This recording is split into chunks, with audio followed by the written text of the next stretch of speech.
Log on, tune in, find out. Another good idea from Cambridge. Thank you. This is actually on the other side, in the other direction of what said by Christian Lübeck. I mean, I come from analysis from pure dynamics. What's the problem? Okay. I come from dynamical systems, and essentially the work on numerical analysis was stimulated by Christian Lübeck and Erwan Faou. And so we started to discuss something, and this is a result we had together. All the figures that I will show are by Erwan Faou, and I have only, so my contribution is almost to destroy them in trying to convert from PS to PDF. You will see they are not so good, but good. So let me start. Very well. I am interested essentially in investigating the possibility of existence of solitons in numerical algorithm. And the first point is we select one particular model and we start to investigate this model, but I think that what we did can be applied quite in general. There is some work to be done, but of course we start by something which is as simple as possible. So our starting point is, the nonlinear Schrödinger equation, the standard one in dimension 1, and if you want, you can simply think of the integrable one in which the function beta is just, this is just a psi square. Beta prime stands for the derivative. And in particular, I will be interested in what is called the ground state solution of this equation, which is a solution of this form. It means that essentially due to the gauge invariance of this equation, you can look for some particular solution of this form. Then it turns out that, for example, in the case of the integrable NLS, there is one particular solution in which this function can be computed explicitly and has this form. And it is known that this solution is orbitally stable. So the question is, what does it happen when I use some numerical algorithm to discretize both in space and time this equation and try to integrate the system? So I start by showing some figures. The figures are the following. So the algorithm is first you make a cutoff in the space amplitude of your system. Then this was integrated through a passing to Fourier mode and making a cutoff at k modes, and and using a splitting method. So there is an integration which is exact for, which should be exact for the linear part and composed with the integration of the nonlinear part. And to start with, the idea that is behind everything is that there is a variational reason that ensures the existence of such a soliton. So the first thing that we wanted to check is this really fundamental? So what does it happen if you don't use an algorithm of integration which preserves the structure? And this is essentially the answer. This was obtained by taking an initial datum with the shape of the soliton and by integrating it with an algorithm that was the splitting method, but where you use the Euler integration for the linear part, just to see what happened. And you can see that you start by something, at first the shape is regular, then the soliton starts to behave badly, and after a quite short time it is completely destroyed.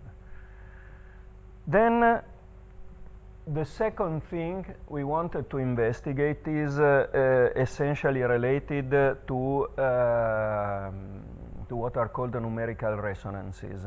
So it is known that the energy of a system, the mechanical energy of a system, is not well conserved in the numerical algorithms if there are some resonances between the frequencies of your true system and some numerical frequency, say, that is inserted. There are wonderful pictures in the book by Lübeck and Eirer. And so here the role of a numerical resonance, you can find that, well, maybe it is worth to mention that what is the typical structure of this problem. The typical structure is that we are investigating nonlinear Schrödinger equation on the line. So we have a system that has a linear part, and the frequency omega of oscillation is k square with k in R. So there is a continuous spectrum, and the typical resonance is when omega is equal to 2 pi or multiples. So you should say there is always a numerical resonance. But when you discretize a space, what typically happens is that you take this high branch of spectrum and you cut it, and so you transform this unbounded operator in a bounded operator. And the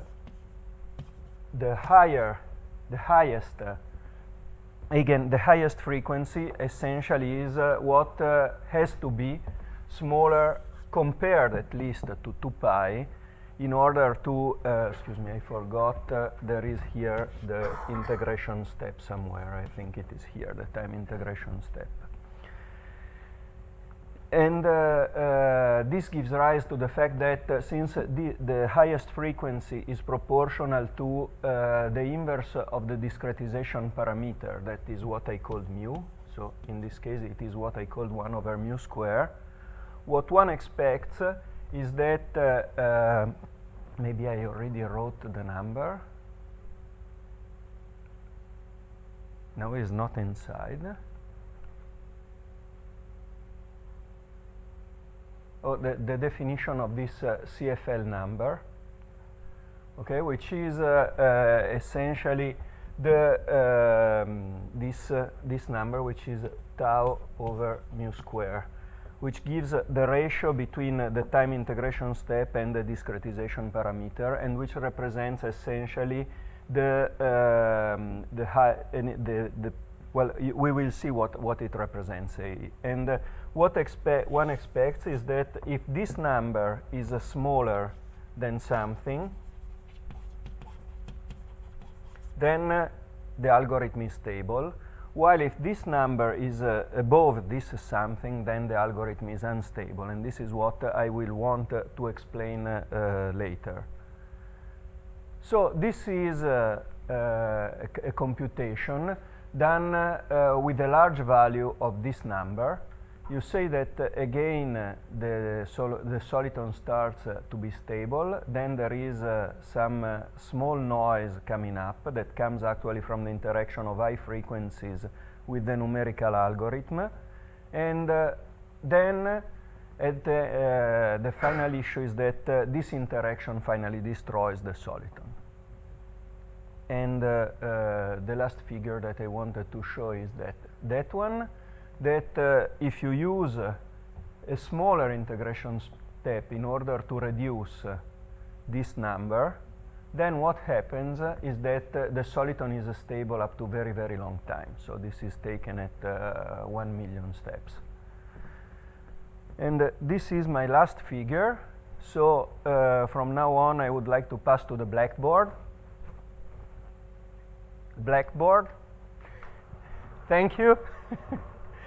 And well, what I am going essentially to prove is that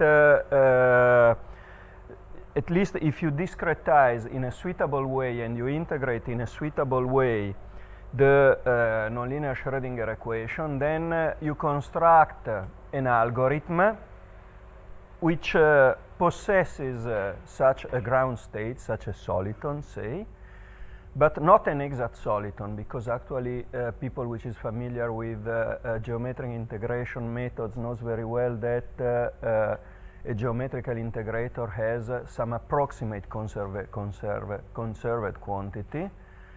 And so the kind of result is that the soliton in the numerical algorithm, provided some assumptions are given, the soliton I was saying is stable for very long time. So for times that are longer than any inverse power of the integrating step, of the integration step. So let me start the discussion. First, the discussion, I want to recall what is the variational characterization of the soliton.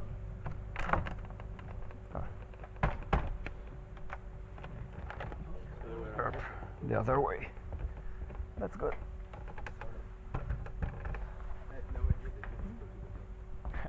It's a secret. Good. So, well, everybody, let me write again the equation.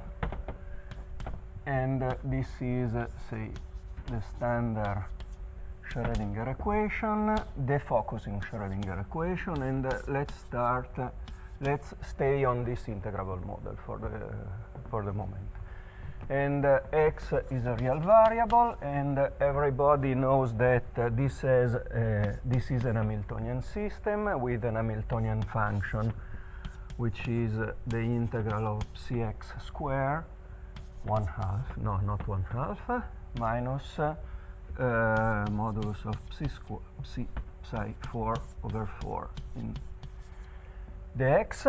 And beside this has a conserved quantity, and this has the gauge invariance, that is the equations are invariant under this transformation, and correspondingly the system has an integral of motion, which I will denote by n of psi, which is the L2 norm. Then the variational characterization of the ground state is that if you fix the surface n equal to 1, for example, and you consider the Hamiltonian restricted to this surface, a surface that you can imagine to be a sphere, just to fix ideas. This is exactly the sphere in the L2 norm. Then you look for a minimum of this function, and you can show that it exists, and it is realized as at some function that you can call phi. C stands for continuous, which is the one I showed you before. And there are a couple of remarks that I would like to do on this point, is that everything is invariant under gauge transform. So also the level is invariant under gauge transform. It means that there is a whole curve that you can call S, which is the union over alpha of these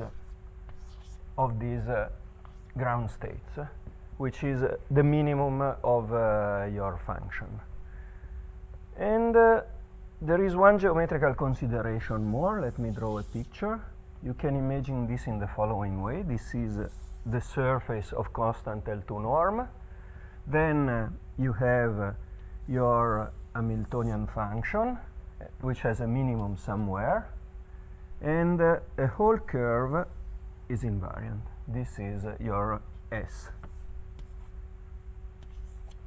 And why is this interesting?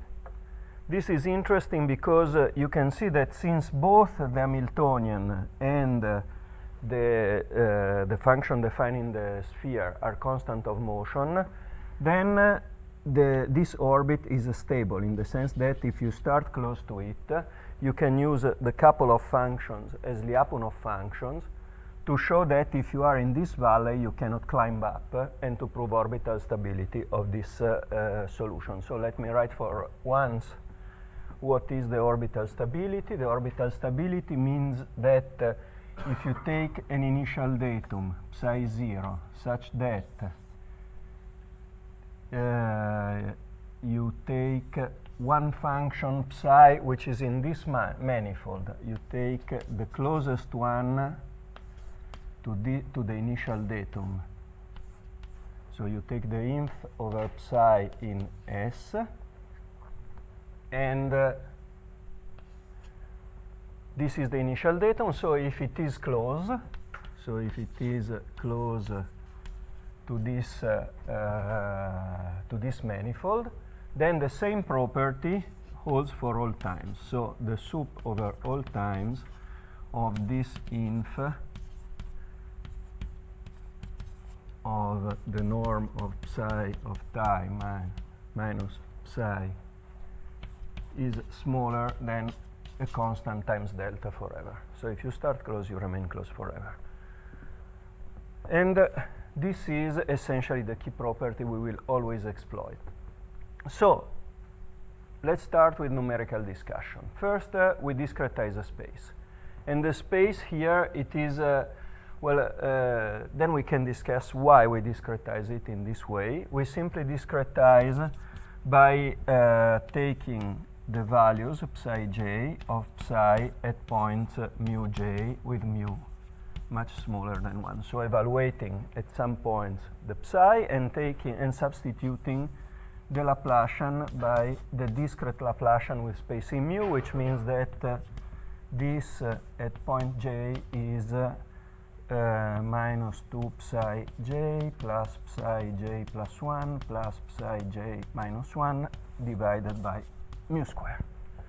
This is our discrete Laplacian, and in this way we get the equation we are interested in, we will study from now on, which is the discrete nonlinear Schrödinger equation. E psi j dot equal minus Laplacian mu at point j minus psi j square psi j, which by the way is no more integrable.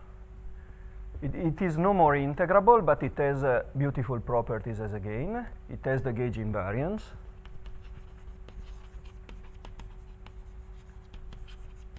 It has a conserved quantity, the discrete norm, which is the sum of psi j square. And it is Hamiltonian. And the Hamiltonian, let me write it, is psi j plus 1 minus psi j modulo square over 2 plus minus psi j4 over 2. Not over 2 here. And good. That's the key point, essentially. Excuse me, this is not the Hamiltonian. This is the Hamiltonian. There is a mu. And so the first thing you can ask yourself is, does there exist does there exist the ground state for this Hamiltonian? And the answer, well, I would say the answer was given. There was some interest in this problem related to the study of breathers. There has been a huge community working on breather in discrete chains of particles. And in this connection, Michael Weinstein proved the existence of a ground state for this problem by using essentially concentration compactness methods. But, well, the point is that in that way you don't give any information on the shape of your ground state. I am interested in something more. I am interested in understanding if there is a ground state of this system and if it has something to do with the ground state of the continuous system. So in some approximation result. And actually exactly because of the studies on breathers in which I also was involved,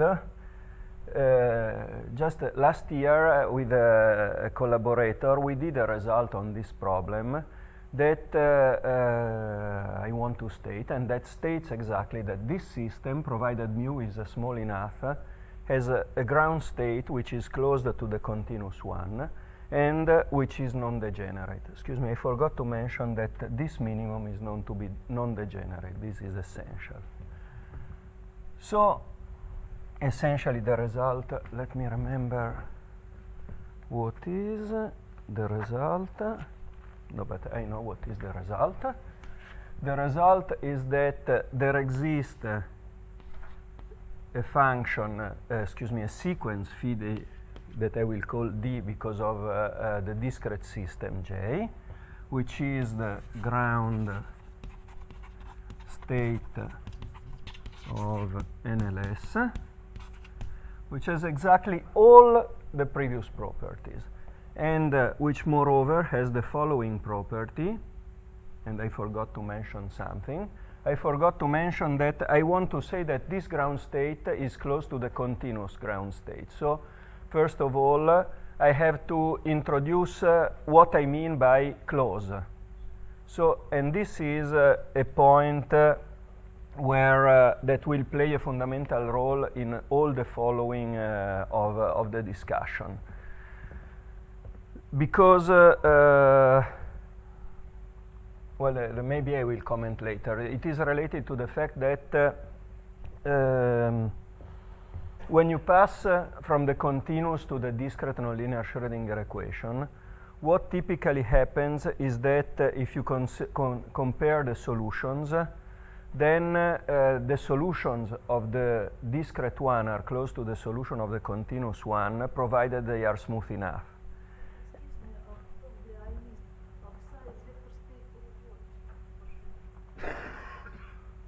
I don't understand the question. For me, psi is, so you are asking what is the function space to which it belongs? So you are asking about the physical interpretation of the nonlinear Schrödinger equation. Well, this is a good question. I mean, there is a whole history behind that. The simplest answer is that if you take any system, any dispersive equation, that for example, Klein-Gordon equation, for example, Fermi-Pasta-Ulam, and very different. I'm sorry, it's absolutely different. They are very different. That's the interesting point. That if you take any one of these systems, and you study the behavior of solutions which are approximately monochromatic, then you discover that there is a modulation equation governing the evolution of your of the form of the wave packet, and this equation is the nonlinear Schrödinger equation. And this is a universal equation. This was mentioned maybe yesterday by Professor Focus, and well, there is this surprising fact that it is integrable, but this happens. I mean, the point, if you could ask the relevance of this equation, please trust me, it is very relevant. And if you don't trust me, type nonlinear Schrödinger equation on Google and you find... This is not so. Okay.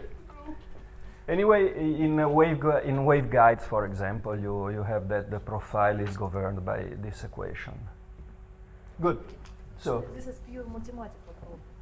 For me, it is a purely mathematical problem. And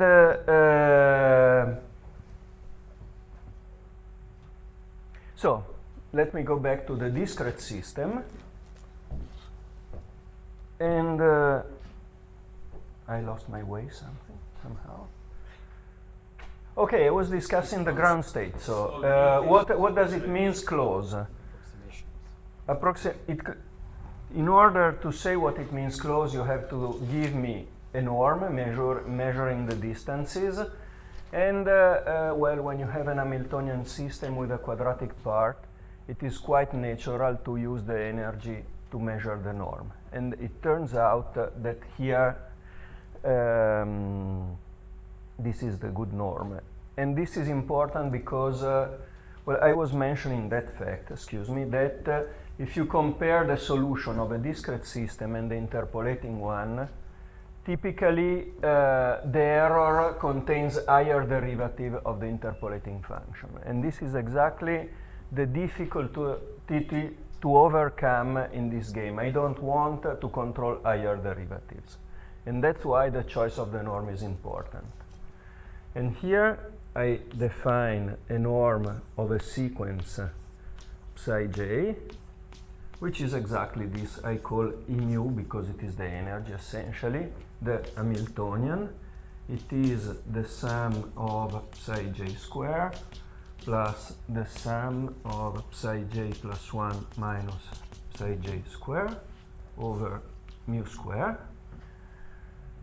And this would be nice, but I want something better. I put a mu in front because this is essentially the measure, and this has the beautiful property that if mu tends to 0, it converges to the H1 norm of the interpolating function. And so you can say that now there exists a ground state, phi d, which is close to the continuous 1. By this I mean just the evaluation at the points j, in this norm, and the distance is, say, of order mu, is controlled by the small parameter. I forgot to mention still a few things, but let me conclude before on this point. Excuse me, what is this discrete norm of the continuous ground state? That's just sampled. Yes, it's just sample. This I say I identified this function phi j of x with say a sequence that is just phi of mu j, so it is a samplet. So I identified the two objects just to avoid the heavy notation. You have probably some constant in front of mu, no? Yes. This is represented by this twiddle, essentially, that it means there exists some constant such that this is controlled by that. And the constants are uniform in all the relevant parameters, that for me will be the length, the length of the interval mu and the discretization parameters, essentially. Good. And moreover, this discrete ground state is a non-degenerate minimum of the discrete Hamiltonian restricted to the discrete norm. And so immediately you have, for example, that it is orbitally stable because exactly of the previous argument on Lyapunov functions. Good, let me see, what should I say now? I wanted to say maybe one word on the proof of this result because for us it was surprising. We have been discussing a lot on this problem, and then we went to talk to some numerical analyst in my department, and he mentioned the magic word finite elements.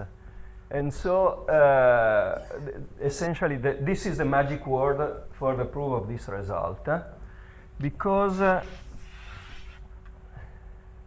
the way to prove essentially the existence of the ground state for and the approximation from the continuous for the discrete system consists in finding a good way to make the inverse procedure, so to pass from the discrete to the continuous system. And the good way is to use the standard linear, piecewise linear finite elements that you rescale in order to be centered on a point mu j and to have an amplitude mu. And then you call this object Sj of x. I am now interpolating, so I am climbing up the mountain back. And the idea was the following. If I give you a sequence psi j, I decide that you interpolate by constructing some function which is the sum over j of psi j Sj of x. And once you have done this, you can identify, essentially you have identified the phase space of the discrete system with a subspace of the continuous system. So you have your continuous system, say the blackboard is the phase space of the continuous system, and you have some subspace on which is your discrete subspace. And now what you can do is to compare the functionals of the discrete system with the functional of the continuous system. And so the result essentially turns out to be, you have to prove that the functionals of the discrete system are close to the restrictions of the functionals of the continuous one. And this is done essentially by a formula which has a name, Eulero-Maclaurin formula, something quite easy finally. And the important fact is that with this choice, the error is controlled in this norm. So you can control the error in this norm, and then you use an implicit function theorem to play the game. So that's it, and you get the result. Good. The last step before going really to numerics. And the last step is that we are now reduced to the discrete equation, which is infinite, J in Z. And if you want to make some computation, you have to cut off the number of particles. So the last step consists in substituting your system with another one in which J goes in a finite interval, and I take a symmetric interval, and I take Dirichlet boundary condition.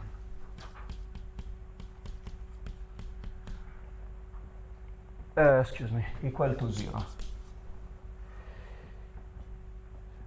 This, well, this was done as a starting point, essentially. When I sent an abstract here, I was announcing something with periodic boundary conditions, but this is, say, the second step, because then you have to face the problems related to the translational invariance of the continuous system, which is broken here. We have some idea on how to deal with that, but next step, say. And this is also the occasion to mention that your ground state can be made unique if you assume that it is symmetric. So if you look for solutions which are symmetric, and then the ground state, there is only one real symmetric ground state. And this is the key for the application of the implicit function theorem, essentially. Otherwise, it is slightly more involved. Good. Last step, I would say, then what does it happen if you cut off the number of particles? Does the cut-offed system still have a ground state? Yes, believe me, it has a ground state. And you can also measure its distance from the original one. And it happens that the discrete C ground state is close to the discrete cut-offed ground state, again in the same norm, and the distance is of order minus n mu over mu square. And there is a constant. And this is related to the fact that it is exponentially decaying at infinity, as you can prove using the discrete equation. And so you can also compare to the continuous one, and then you have to add your mu that you had before. Good.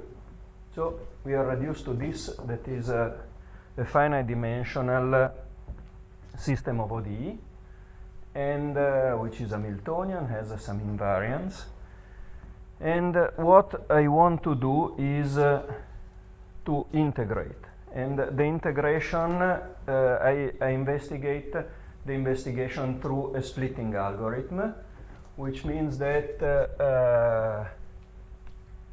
if you call A this operator and you call P this operator, excuse me, and I also include I, So I. Then the game is the following. I rewrite my thing as A psi plus E of psi, and I consider the flow generated by the equation psi dot equal A psi, and the flow generated by P, and let me remember what is the order I used. And the order I use is that you substitute the flow of the complete system by the flow of by the composition of the flow of the linear and of the nonlinear system, which has an advantage that in that case they can be computed exactly. Essentially, P, due to the structure of the equation, its flow can be computed exactly. And also the flow of the linear system, if you go to Fourier transform, can be computed explicitly. And moreover, since each one of the two is an Hamiltonian flow, this is an Hamiltonian flow, this is symplectic, and moreover, each one preserves all the symmetries of the system that are gauge symmetry and these invariants, and so you can hope to exploit everything to do things. Good. Now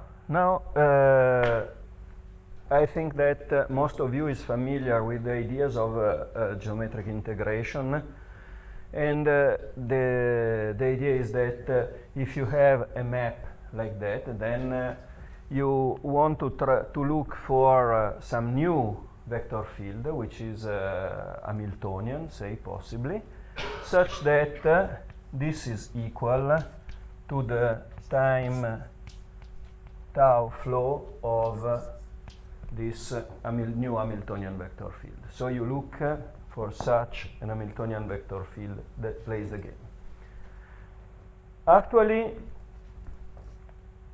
it is convenient to slightly change the notation, and well, it is convenient to substitute the notation to say that this is the correct way to write things. So where A0 is tau A. So to include tau in this A0, and to include also tau in this Z, and to take the time one flow. Well, this is a technical trick. It has nothing essentially. Maybe it's the moment to mention somebody. Well, the first people from which I heard something like that were Benettini and Giorgilli some years ago, and but the problem originates from Moser, it seems, and it is essentially the following. It is the problem of the interpolation of a symplectic map through a Hamiltonian flow. And the original problem was that of a close to identity symplectic map.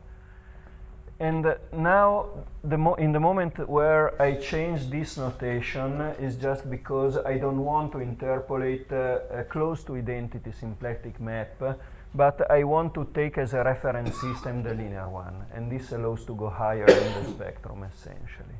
This is not really essential, but anyway, this is convenient. And what I am going now to do is just to recall the main steps, which the formal theory, which are essentially identical. Excuse me, I forgot to mention. And then this was developed, I think, exactly in this way by Lubitsch and collaborators that greatly extended this approach, and also did some infinite dimensional generalization. And also then by Fau and Greber, with whom I am collaborating now. And other people that I don't know, because this is a new word for me, say. And so essentially I know only the people I met directly and who told me something. Good. So the scheme. I don't want to give a proof of the fact that you can construct up to any order this object, but I just want to give an idea on why there is this limitation on this parameter that comes out exactly in the construction of this function. But maybe it is better to hurry a little. So, good. The first thing that was really surprising to me when I started to study this fact is that it is not easy to study directly this equation, but it is much easier to study another equation that is the following. I give you a function, an arbitrary function, and I look for the composition of your flows with this arbitrary function. Then if these two objects are equal for any function, also the flows are equal. And well, there is a magic formula that is formal but works, and it is the following, that this object has a simple representation as the exponential of the operator of Lie commutation with z applied to w. That's the formula where L of z applied to w is just the Lie derivative, so the derivative of w with respect to, say, if you introduce a system of coordinate, zk, and where the exponential is formal. So the exponential is defined as the sum of the powers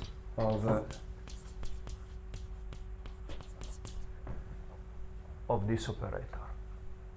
And if the sum converges, then these two objects are equal. And then you can use this formula to compute, well, the idea now is I want to compute some recursive formula for this z. I look for a power series of this z as sum of tau k, some zk, and I want a recursive formula for these zk's. And it turns out that the good recursive formula is the one I want more or less not to derive but to sketch now. Goes as follows. You take the derivative of this object, you compare the two sides, and you arrive essentially to a recursive formula that is the following one.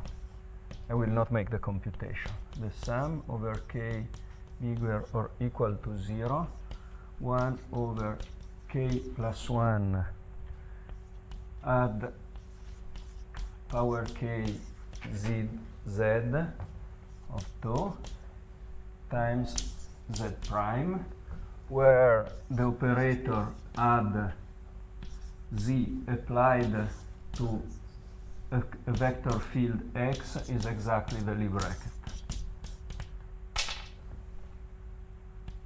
And z prime is the derivative with respect to tau of z. And it's not easy to see that this is a recursive formula. Up to now it's just a formal power series in some operator. And to transform it into a recursive formula, essentially the procedure is the following. You define this big object as an operator. You compute formally its inverse, and you apply it, and you get a new formula that is really recursive. And well, there is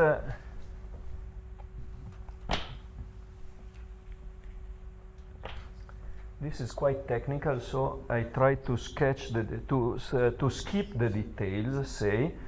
And the key point is the following, that you can write a formal power series for this operator, which is related to the following trivial observation is that if you look at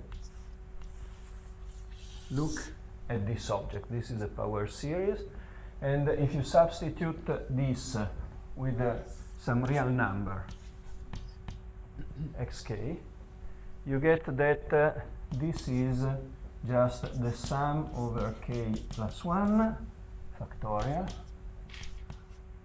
times xk,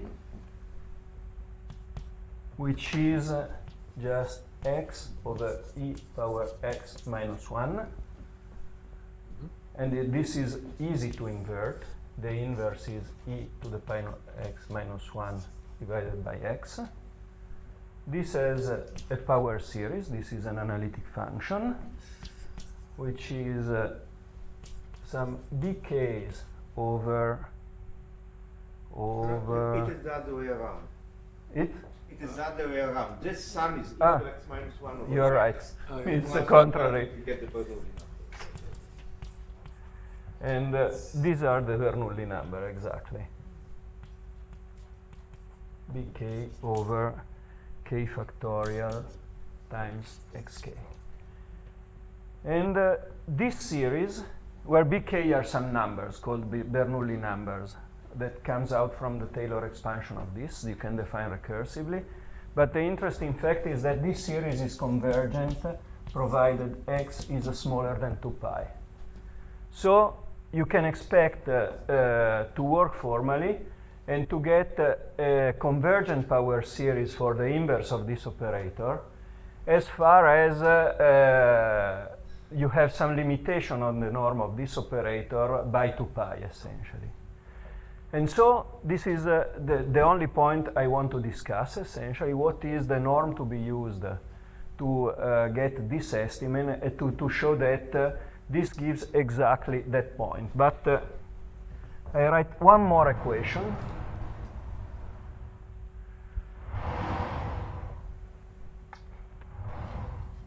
And then maybe I write directly the final theorem. I lost the eraser. And the subsequent equation is the following one, that you can extract from that formula with the inverse and so on some formula for the Taylor expansion of the function z. So I repeat, if you write that this is sum over k bigger than 1 tau k sum zk, then you get a recursive formula that is as follows: n plus 1 zn equal sum over k larger than 0, 1 over k factorial bk, not 1 over, sum over L1 plus Lk equal to n, exactly, of the adjoint operator zL1 composed to adjoint operator of zLk applied to p. Horrible formula.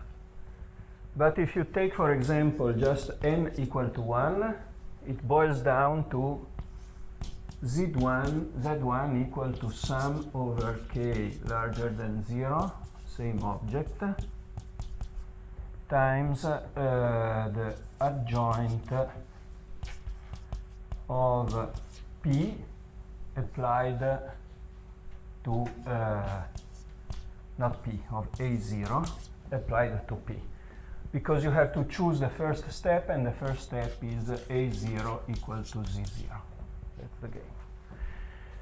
And here you see everything. Let's discuss the convergence of this series and the limitation on the convergence of this series. This 2 pi will give rise exactly to the CFL condition. So what's the game? The game is the following, is that we have a norm on the phase space. So if we want to measure the size of functions, and in particular of polynomial, this is a polynomial, there is a natural way to do that. And the natural way is the following. If I have, for example, an homogeneous polynomial, p of psi, then it is bounded if and only if there exists a constant such that his norm is bounded by the norm of psi power r, if it is degree r. And this object is the norm I wanted. This is the norm of P. And, well, it is very easy to show. It is a one-line computation that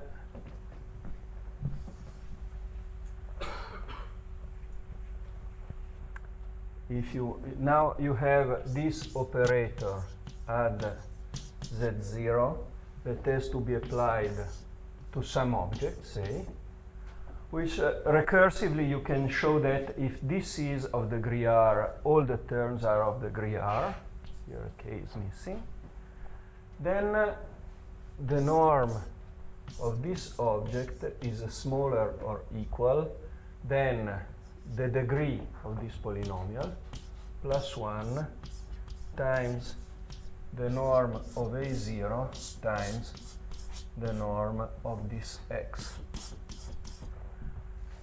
And once you have this, you immediately see that the norm of the kth power of your adjoint operator is just r plus 1 power k norm of a0 power k.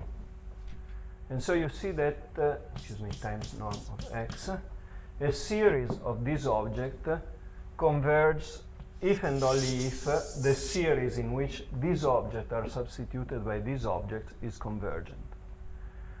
And so this is the result. So the result is that you can actually construct recursively this z up to any given order, r0, provided one has that this r0 plus 1 times the norm of a0 is smaller than 2 pi. This is a very simple adaptation of something that was written in a paper of 1 year ago by Fau and Greber, essentially, just changing the norm. And the norm of a0, let me recall you what is a0. a0 is tau times the discrete Laplacian, and the norm of this guy is exactly tau over mu square. Maybe there is a factor, but this is not relevant. And so you discover that if this object is small enough, then you can prove something. I will prove nothing, I will just state. And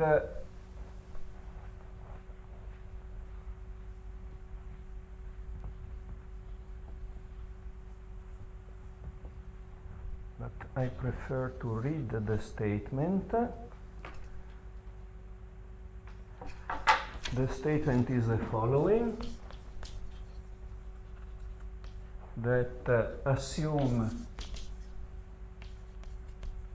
that the degree of P is smaller than some r0, fix r bigger than r0, that is the number of steps you want to do, but such that not too big, there is a limitation, 2r plus 1 times tau over mu square is smaller than 2 pi.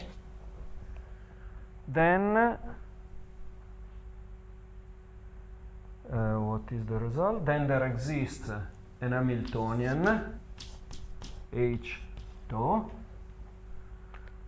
which has a formal expansion starting by the Hamiltonian of the discretized system plus tau some h1 plus and so on, with the following property. If you take an initial datum, psi 0, which is bounded in a bounded domain, so for example with norm smaller than 1, then one has that h2 is almost conserved along the dynamics. So if you evolve with your simplectic integrator, your splitting method, this psi, and you compare with the initial value, then this is almost constant. I wrote it, I made a mistake. It's possible. I wrote that this is tau power r times CR power r. At this point I was always trying to change the notation, but it is too late because r is confused with tau. But this is tau and this is the order at which you want to go. So if you fix the order, you see that it is conserved up to some small error, but only for... Isn't it psi naught as an argument? Psi naught. For n tau smaller than, again, then one, there are constants. I wrote them in another place. Here they are. N tau smaller than tau, a constant times r power minus r. So for long times. There is a very good conservation for long times. And then adding again the variational argument, which is slightly more subtle, because then this Hamiltonian is not exactly conserved, but it can move slightly in during time. You get that in your numerical algorithm there is a ground state which is almost conserved for a very long time and which is close to that of the continuous system. The result is the following, is that, well, you can state it by making reference only to the ground state of the continuous system, and the result is that if you take an initial datum which is close to the ground state of the continuous system, and by close I mean that it should be smaller than all the errors we had, e to the minus mu n over mu square, and the biggest error introduced is by the symplectic integrator. That's the error, and this is what I define as delta. Then one has that say psi, the evoluted at time end, let me call it psi n, minus the same point, again evaluated in this norm mu, is smaller than a constant time delta for tau n, again very long. Some big constant, some tau, some r, power r. And last comment. So it means that if you start close to the continuous ground state, you remain close to it for very long times. Comment is exponential estimate. What people sometimes do is to optimize the order of r. And here you can do that. You pay a price because you cannot go very, very far because of the limitation of the spectrum. So this is something telling that as a power of tau you control long times. And if you try to optimize the order r, let me see, you get something that I did not read right, but I remember. You can optimize r and prove that this can this holds up to times it is mu power tau over mu square. No, mu square over tau, essentially, and there is a constant. So you have at fixed mu, this is a function which is exponential in tau. But tau has to be very, very small. And this is slightly better if you want. It depends on your taste, essentially. Good, that's all. I think I used all my time. Thank you. So, got well time left for one or two quick questions. Well, so Volkmar, please. Your And analysis then indicating any ways to change the numerics in a way that you would get rid of the CFL condition?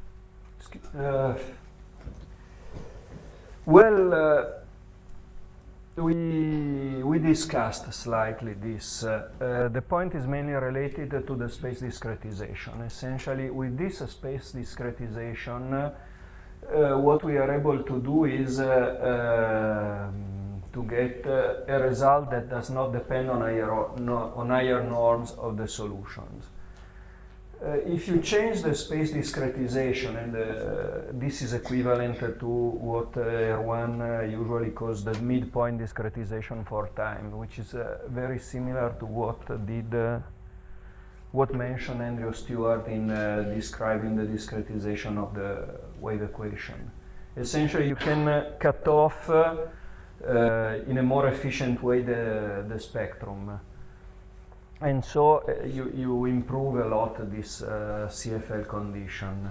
But technically, we were not able, with these kinds of discretization, to prove that the soliton of the discretized system is close to the soliton of the continuous system.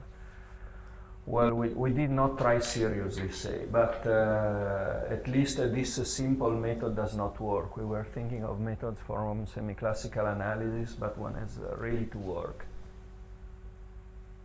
Mm-hmm.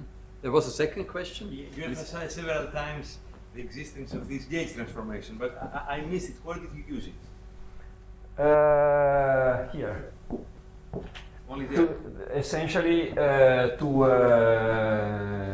let me think.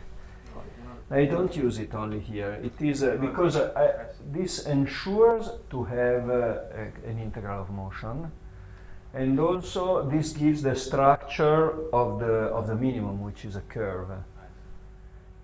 For example, there is a related point if you remove the fixed ends, so you accept traveling solitons. Then you have to discuss what happens with the translational solution. And in this context, it's easy, but here it is broken when you go to the discrete, and well, the geometrical structure is not very different, but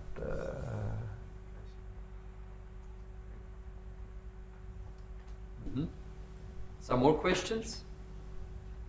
Apparently not. Then let's thank Mr. Bambusi again. and the organizer. And so this is the end of the scientific part of the conference. And as chairman of the last session, now I have the pleasant duty to thank the guy who made all of this possible. And this is, of course, Arie.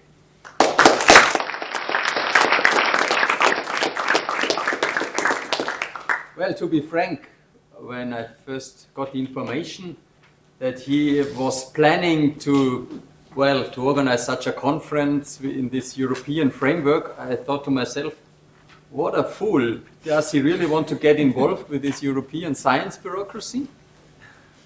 But, I think this was much too pessimistic, because as we have experienced now, everything was very well organized, everything ran perfectly, and of course the credit mainly goes to Arie, and of course also other people working behind the scenes. but he deserves another applause for the perfect organization of this event. And of course, Ari, as far as I know him, is very interested in having the last word. So now Actually, I'm not. I leave the stage to you. Very briefly. First of all, I was also quite hesitant to get involved with Euro bureaucracy, but they were terrific. They were very flexible. All the things that are not supposed to be, they were very flexible, very helpful. They changed the rules when we suggested to them to change the rules and so on, and everything worked very well. But really the important thing is that no matter how well you organize a conference, and the credit doesn't go to me, goes to Alessandra, to people at ESF, and to people at Isaac Newton Institute, all the things that we don't notice, they're invisible because they work well. Ultimately, everything depends on the speakers, and the quality of the conference depends on the speakers, and I believe it was really spectacular here.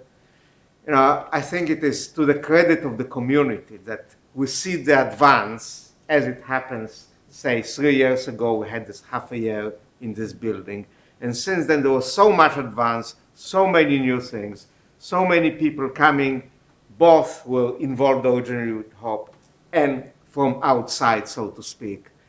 And this is really what is exciting, and so whoever organizes something like this in 3 years' time, not me this time, will have, I'm sure, much more of this good stuff coming along. And so I would really like to thank all the speakers, both the invited and the submitted talks and the posters. Thank you very much indeed.